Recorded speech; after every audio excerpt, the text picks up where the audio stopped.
condamnation est liée à ce que nous avons fait hier. Lorsqu'on condamne quelqu'un à une certaine durée de prison, ce n'est pas à cause de ce qu'il a fait aujourd'hui, c'est à cause de ce qu'il a fait hier.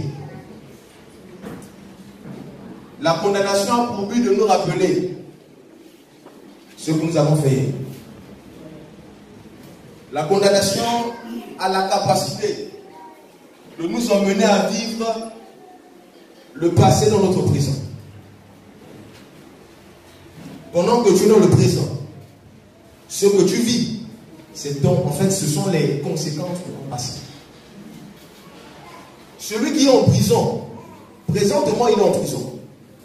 Mais qu'est-ce qui le condamne à être là? C'est son passé. La position dans laquelle il est n'est que la conséquence de son passé. La condamnation est liée à notre passé. Elle est basée, la plupart du temps, sur notre passé.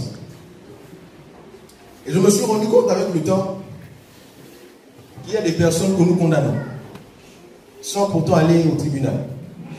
Il y a des personnes que nous condamnons. Tu as connu quelqu'un il y a de cela 5 ans. Tu l'as connu combien de temps? 5 ans plus tard, vous êtes perdu de vue.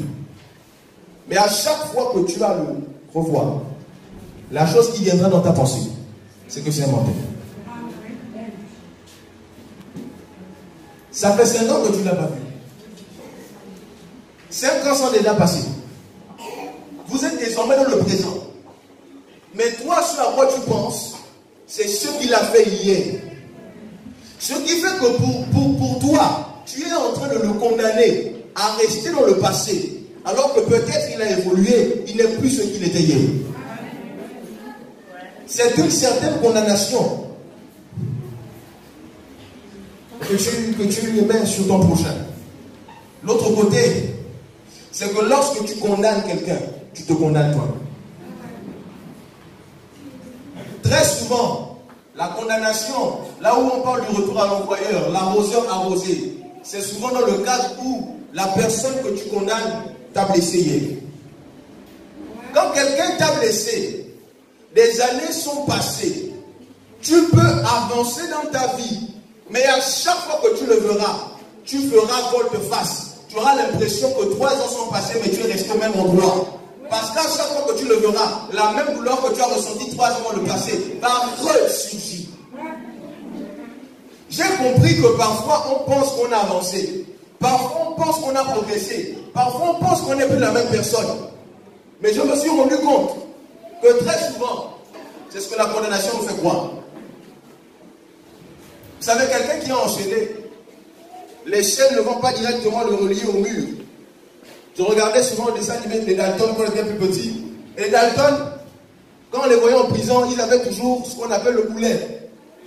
Et il y avait une chaîne qui les reliait au boulet. Ce qui veut dire que pendant un instant, les Dalton pouvaient marcher jusqu'à une certaine distance. Mais après, lorsqu'ils arrivaient à la distance, il fallait qu'ils s'arrêtent, ils s'arrêtaient. Et ils se souvenaient que même si je marche, en fait, je suis prisonnier.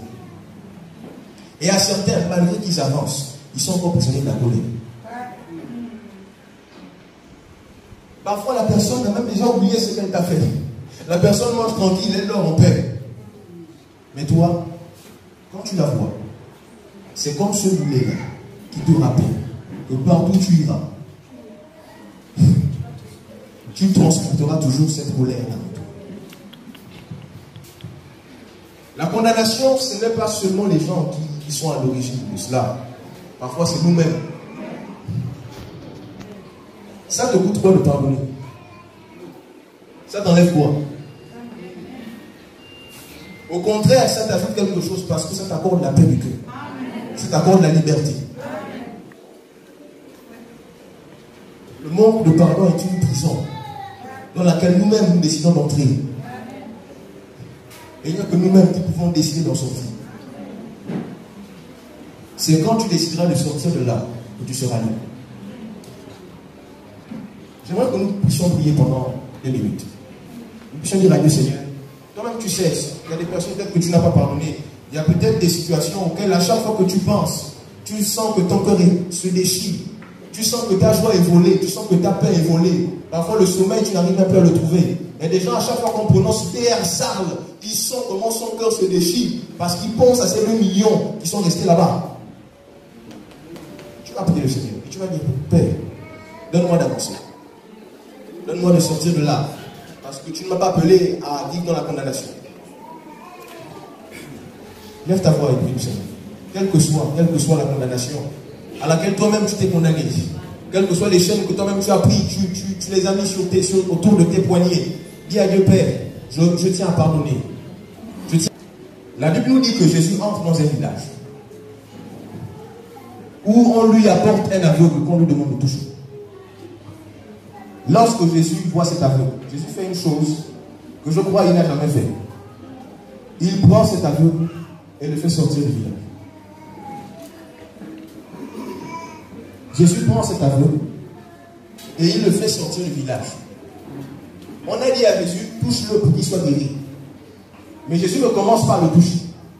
Jésus le prend et le fait sortir du village. Pour que la guérison s'accomplisse.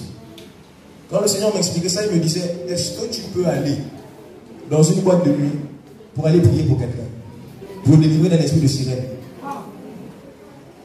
Si tu le fais en boîte de nuit, à peine il sera délivré, à peine il va retomber. Alors là, Jésus se rend compte. Quand il voit le gars, Jésus analyse, le scanner, tout. Jésus fait les examens spirituaux, médicaux, spirituaux. Je ne sais pas comment on peut dire ça. Mais les examens médicaux, mais de manière spirituelle. Tous les appareils sont là, il fait un diagnostic. Et là, il se rend compte que la cause de la maladie, c'est l'environnement dans lequel il se trouve. Alors Jésus fait quoi? Jésus dit non. Avant de prier pour toi, il faut que je te sorte de là. Le Seigneur me disait encore, lorsqu'un médecin veut guérir quelqu'un, lorsqu'on donne un médicament à quelqu'un, le médecin ne peut pas venir soigner quelqu'un qui souffre de la malaria, donc du palu, dans un endroit où il y a beaucoup d'herbes, il y a beaucoup de moustiques. Lorsqu'il viendra, il va dire au malade, pour que tu sois guéri, il faut qu'on coupe l'herbe chez toi, il faut mettre l'insecticide, il faut mettre le mousquito et la moustiquaire. Parce que je ne viens pas te guérir pour qu'après demain tu reviennes encore chez moi. La mission de Jésus était trop grande. Elle était trop grande que 3 ans étaient petits. Alors Jésus ne repassait pas par les endroits, logiquement. Quand Jésus passait une fois, c'est parce qu'il devait avancer. C'était difficile pour Jésus de repasser par là où il était déjà passé hier. Voilà pourquoi Jésus ne voulait pas revenir. Revenir prier encore pour quelqu'un. Dans la Bible, on ne nous a jamais dit que Jésus, après avoir délivré quelqu'un, est encore revenu délivrer à nouveau cette personne. Alors, lorsque Jésus prend cet amour, il le fait sortir. Il faut prier pour lui. Le délivrer. Et je me suis rendu compte que l'aveugle n'avait pas qu'un seul problème. L'aveugle avait 2 problèmes. Et Jésus voulait faire 2 choses. Lorsque Jésus l'amène dehors, pourquoi il ne veut pas qu'il reste au village? C'est parce que Jésus sait que lorsque l'aveugle va ouvrir les yeux, la première chose qu'il va voir, c'est le village. Si l'aveugle voit le village, automatiquement, il reste tel qu'il est. Et le travail de Jésus ne sert à rien. Jésus ne veut pas que la première chose que l'aveugle voit en ouvrant les yeux soit les choses qui l'ont rendu aveugle. Il ne veut pas que ce soit ces esprits du village qu'il voit. Jésus veut, lorsqu'il est délivré, la première personne qui vient, ce soit lui. Mais lorsqu'ils arrivent dehors, Jésus fait 2 choses. Jésus le touche 2 fois. Chose que Jésus n'a jamais faite.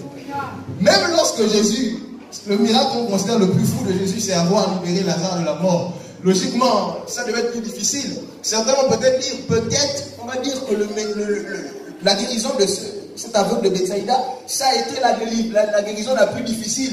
Il y a un frère qui m'a dit un jour, certainement, Jésus était en manque de puissance, parce qu'après ça, il y a la montagne des Oliviers. J'ai peut-être essayé de méditer dessus, je dis, ça peut être exploitable, mais là, le Seigneur m'a dit que c'est pas tant ça le problème.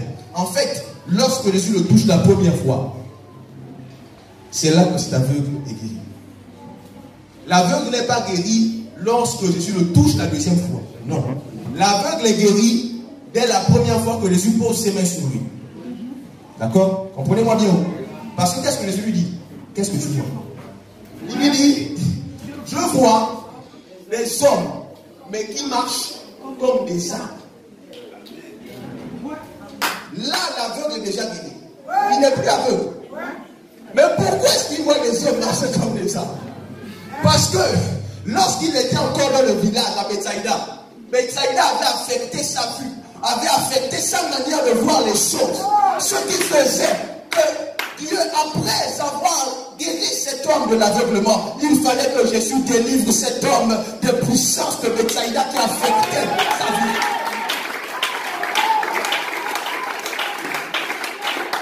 Là, ce n'était plus question d'aveuglement. Jésus a guéri, ensuite il a délivré.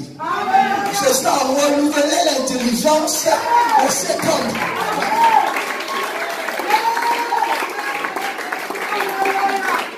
J'ai aimé ce miracle. J'ai aimé ce miracle. À la suite, je me suis rendu compte que Jésus dit des choses quasiment contradictoires. Va chez toi. Va dans ta maison. Mais ne rentre pas au village. S'il était à la place de cet homme, j'aurais dit à Jésus, comment tu veux que je rentre chez moi, mais que je ne rentre pas au village? J'ai compris qu'en fait, pour que cet homme rentre chez lui, il n'avait pas besoin de passer par le village. Il n'était pas obligé de passer par le village. J'ai compris que toutes les choses que Jésus nous demande de faire, que Dieu nous demande de faire, c'est parce qu'on a la capacité de les faire. Amen.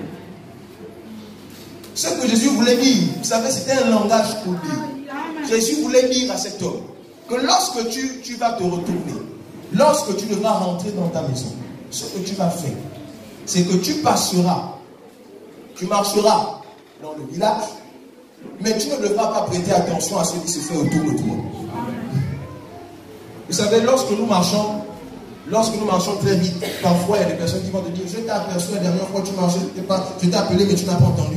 En fait, c'est parce que je n'ai pas prêté attention à ce que tu me disais, parce que j'avais un objectif, je voulais aller quelque part. Et quand je veux aller quelque part, mon attention est focalisée sur cet endroit et pas sur ce qui se passe autour de moi. Alors je voulais nous dire, lorsque tu vas rentrer chez toi, ne te focalise pas sur ce qui va se passer autour de toi. Ne t'arrête pas pour saluer des amis qui sont dans le bar. Ne t'arrête pas pour marcher avec les hypocrites. Ne t'arrête pas pour marcher avec des personnes qui ont fait des choses que je n'aime pas. Mais focalise-toi sur ta maison. Rentre chez toi. Combien parmi nous, lorsque nous rentrons dans la maison, nous arrêtons d'abord, nous prêtons attention à certaines choses auxquelles nous devons prêter attention. Il y a des personnes parfois que je crois que lorsque le jour se lève, Satan fait tout pour qu'on les rencontre, pour qu'il nous gaspille la journée.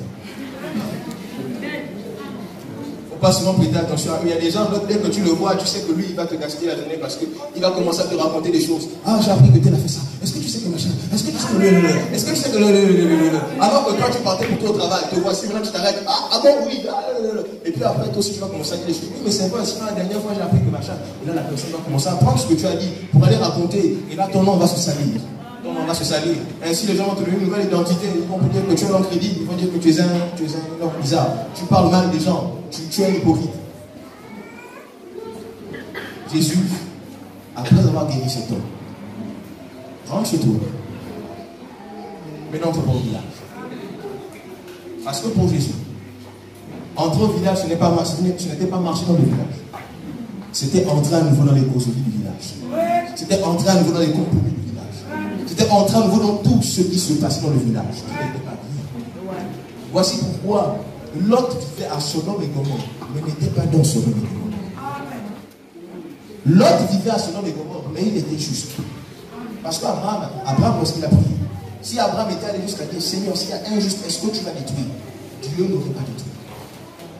Abraham vivait à Sodome et Gomorrhe.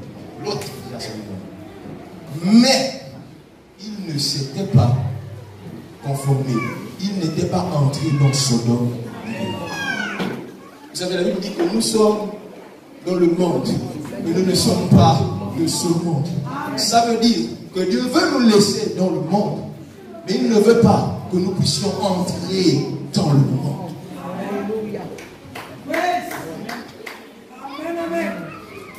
On va prendre un exemple bizarre. J'ai besoin de 4 personnes et j'ai besoin de 4 ceintures.